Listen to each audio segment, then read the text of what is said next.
Hello, everyone, and welcome back to another and the latest of our 15 Minutes web series. I am John Newstreet, President and CEO of the Kissimmee Osceola County Chamber of Commerce, where our mission is to be champions for business and community.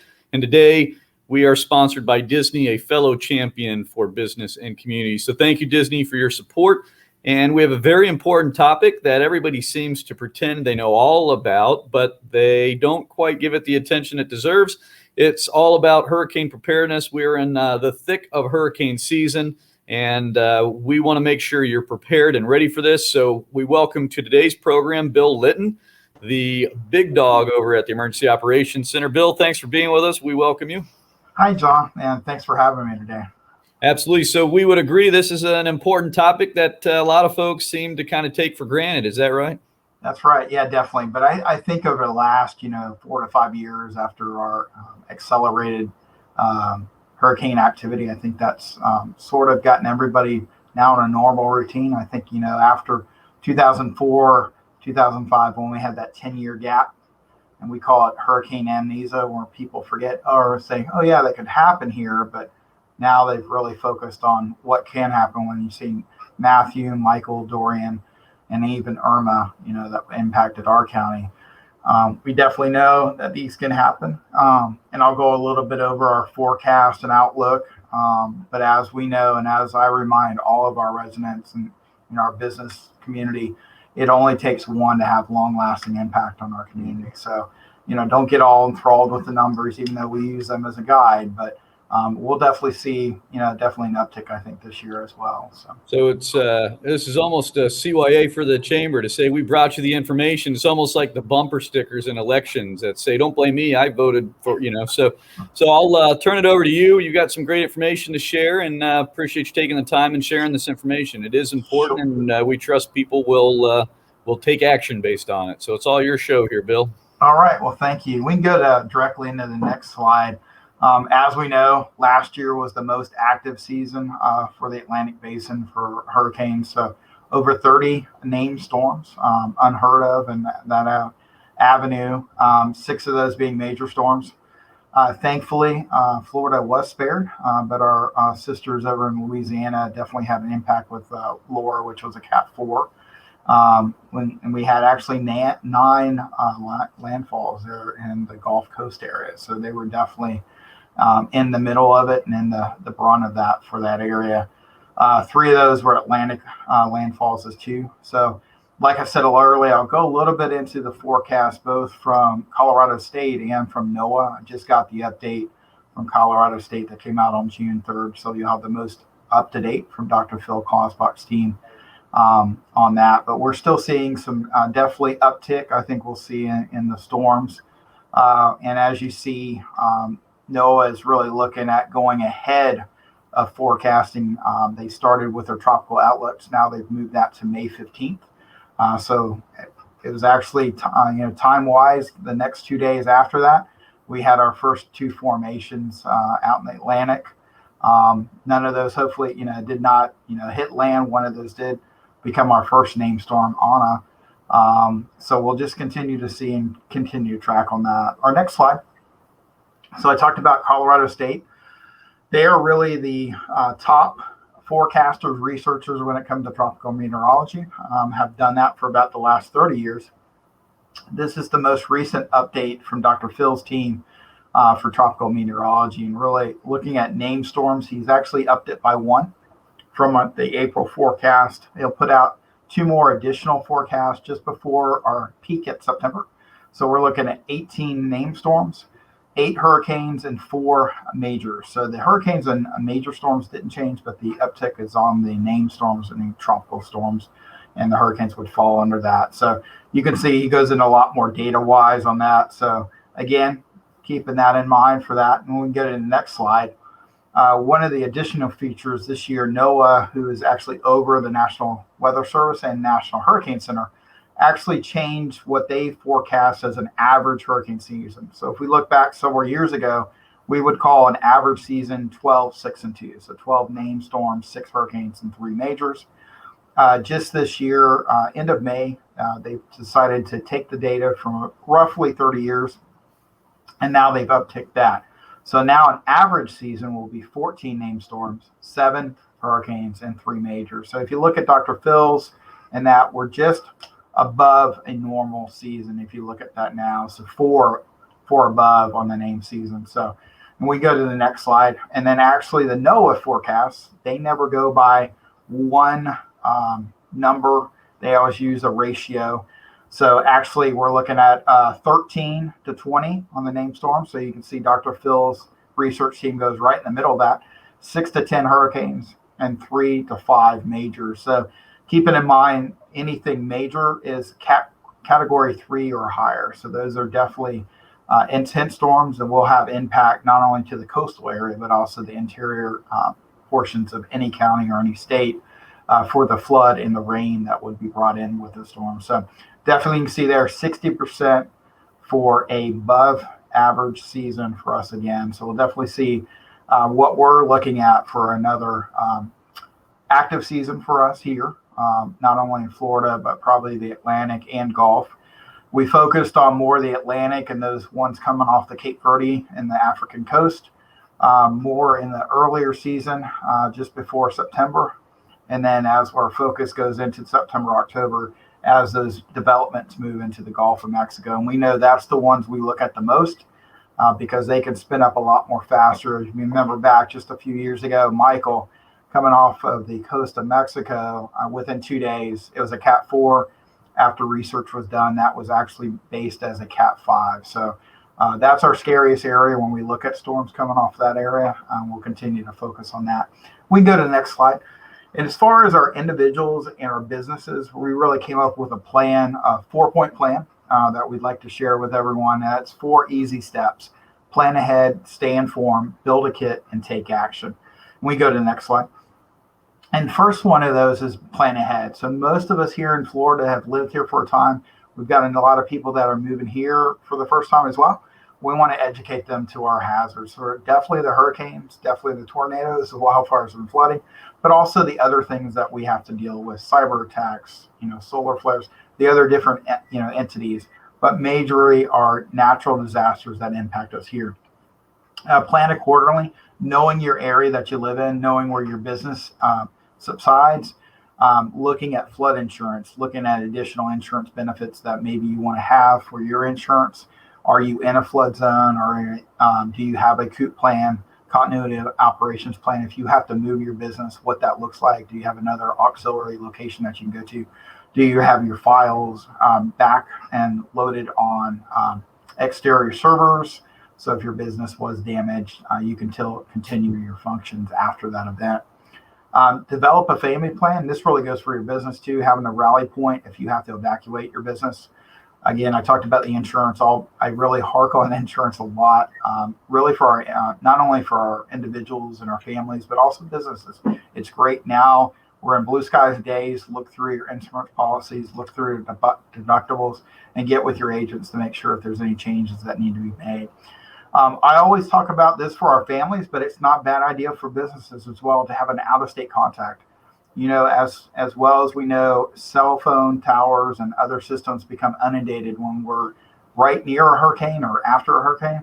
So having an out-of-state contact or port of contact that you can funnel information to, and that they don't have to call in to the state or the county, sort of helps out too, and then we don't inundate the system more. And then additionally, for our individuals, we do have the special needs program or registration program. For those that have medical dependency, oxygen, might need electricity, that can be registered with the Emergency Management Office and also the Department of Health, that we have a separate shelter for them for their special equipment and needs during a storm. Next slide. And then we talk about build a kit. And hopefully every family and really every business look at this as too. And I really say the first one of these is a weather radio. Have one at your family's home location. It's not a bad idea to have it at your business as well. That'll alert you to tornadoes, special weather patterns, and also now EM offices can actually put out a special emergency alert for special events, hazmat, and other different alerts too, so that can alert our businesses to concerns and take proper actions during those things. First aid kit, those type items that you might want to have on hand, and flashlights. We talked about a little bit about documents, but on the business side, thinking about those important documents that you want to have on file, maybe stored off-site, having some stored on a flash drive that you can take with you, have in a go kit, as we call, and looking at those items is too. We talk about this on the family side, the individual side of taking pictures of everything in your house. It's not a bad idea to do the same thing on the business side, so you have a record of everything that's in your business or in your structure. So when you have to meet with your insurance adjuster, you have a photogenic record of everything that you had, or if it was damaged, it's easier to backtrack on those type of things. So good ways either way on the individual side and the business side to now start looking at your kit. This is something you should actually look at every year and update supplies and getting fresh supplies each year or two just before hurricane season. We just ended the tax-free holiday season for hurricane preparedness. That's a great time, and I encourage our residents and businesses to use that for your benefit as well. Next slide. We talk about build a kit. We build a kit too, just on the county level. We repurposed and were able to acquire the sheriff's office old command bus, and we've repurposed that for fire and EM as one of our tools in our tool chest. So that will become a response vehicle for us as a secondary communications platform and a command post if needed for any outstanding and large events or incident that could happen in a hurricane or any other incident. So it just gives us that expanded capability, working together not only with our first responders and our communications team, but also the sheriff's office. It's something we can work together with them with their command bus as well. And it allows us to assist our regional partners in our county and then also our state. If we are called again to assist in the panhandle, we can deploy this resource up to assist our other brothers and sisters in the other areas as well. So just as we ask our families to build their kits, this is one of the items that we were able to acquire last year and continue to outsource this and build equipment to that as well. Next slide. One of the other tools that we've added to our tool chest is our unmanned aerial vehicle program. So we have 3 in our inventory currently, 1 for fire, and then we have 2 additional for EM. We've used these for damage assessment, for Good Sam, for flood events, for brush fires. It's great situational awareness tool that we can put up immediately after an event to get situational awareness on that and also get damage assessment. These are items that we can not only share with the commanders on the field, but we can share this information immediately back to the EOC to get firsthand knowledge. So these are some of the tools that we're looking back to get a better feed if we did have an incident impacting our community and our businesses here, how we can get a true picture on those damages and assessments that need to be done. Next slide. Stay informed. And I talked about the importance of a weather radio. Really, January to April of every year is our cold season, but it also, for some reason, that is also the time that we get the worst pattern of our tornadoes. And those always happen around early morning hours. So I encourage everyone to have one of these at both their business and also their families' homes to get that notification. And additionally, I encourage everyone, businesses and family members, to sign up for our Alert Osceola, which is our mass notification system. So if we are activated for a hurricane, we can send out notifications for shelter openings, other special interest items, and also weather alerts. Weather alerts will actually automatically come out once you sign up for the system for tornado and flood events. Those are automatically pushed. But if you like to get additional information as we're moving into the severe thunderstorm season now, if you like to get the information, you have the option of signing up for thunderstorm warnings as well. That gives you that capability. It really puts a weather radio on your hip, on your phone, and allows you to get that information as well. Easiest way to sign up is you can text Alert Osceola to 888-777, and that'll take you right to the link. You can put in your home phone, your cell phone, and also your email, so you can get it any way you'd like to and get alerted prior and after an event. We'll push out information through that system. Next slide. And we're very visible on social media, both on Facebook and Twitter. We do notifications, we do education throughout the week, sharing with our community on updating for the upcoming season and trends that are going on currently. So definitely encourage our business community to follow us on both of those channels and keep updated on that. We will also utilize that during activations of the EOC. We'll do Facebook Lives and share videos through there and giving our community updates as well on what's going on and forecast on that as well. Next slide.